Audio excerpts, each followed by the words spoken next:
For the weighted pull-up or chin-up, I'm going to be utilizing a leather dipping belt. I've had this for about 10 years. It's super comfy and super durable.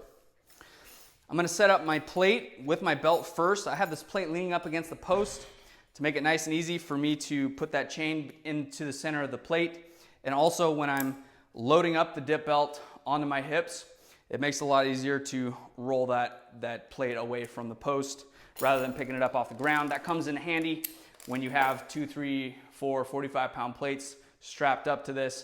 It makes it a lot easier to get in position.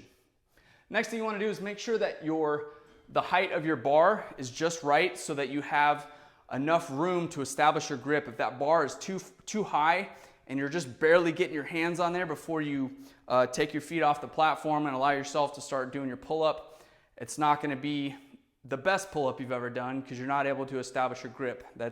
I would say that's the foundation of this movement. So make sure that you use a plyometric box or some mats or some plates or something to stand on so you have more than enough room to get your grip before you let your feet go from the ground. First thing we're going to do is get inside this dip belt. We got to get this weight on our hips. I'm going to get inside the dip belt.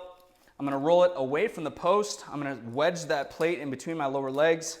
I'm going to make sure this belt comes up behind the shorts so it doesn't hike them up. And I'm going to place it in that nice spot there at the bottom of the low back where it meets the top of the hips. Make sure it's not going to slide off. I'm also going to make sure this weight is centered between my legs. If you have one plate, if you have 2 or 3 plates on there and one's heavier than the other 2 or one's heavier than the other one, it tends to shift over. So maneuver that however you need to make sure it's centered.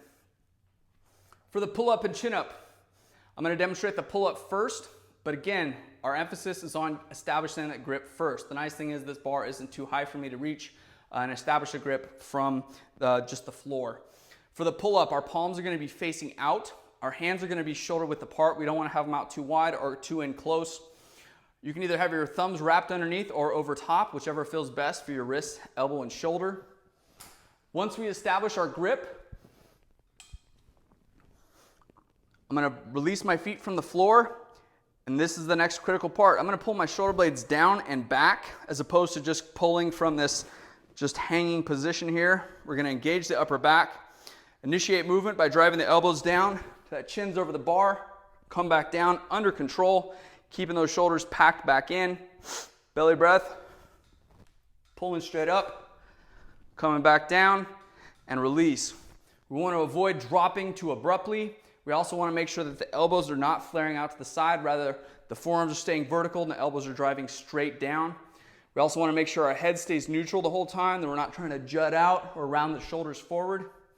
For the chin-up variation, my palms are going to be facing me.